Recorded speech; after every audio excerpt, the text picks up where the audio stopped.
మెదక్ జిల్లా తుప్రాన్ పౌర సరఫరాల గోదాం వద్ద తుప్రాం, సింహంపేట, మనోహరాబాద్ మండలాల రేషన్ డీలర్లు ధర్నా నిర్వహించారు.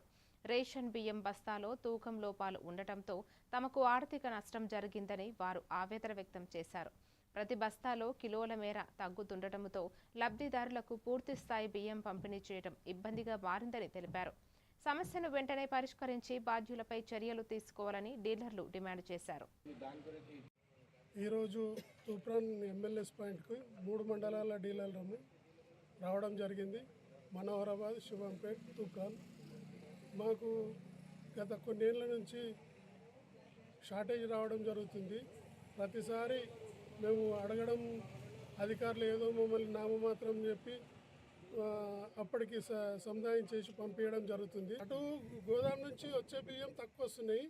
దాన్ని పేమెంట్ చేయకుండా వేయడం హమాలీలు చేస్తున్నారు. ఆ అన్యాయాన్ని కొద్దిగా అరికడతారని ప్రభుత్వాన్ని కోరుకుంటున్నాం.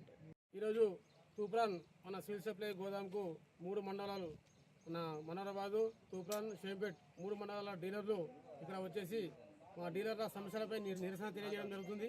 ఎందుకంటే 30 సంవత్సరాల నుంచి ఈ వ్యవస్థలో మేము పనిచేస్తున్నాం. 30-40 సంవత్సరాల నుంచి షాప్కు మాకు తూకం వేసి ఇవ్వాలని చెప్పేసి మేము మన అధికారులకు తెలియజేయడం జరిగింది. ఈ విషయం ఎన్నోసార్లు చెప్పినా కానీ పట్టించుకోలేరు.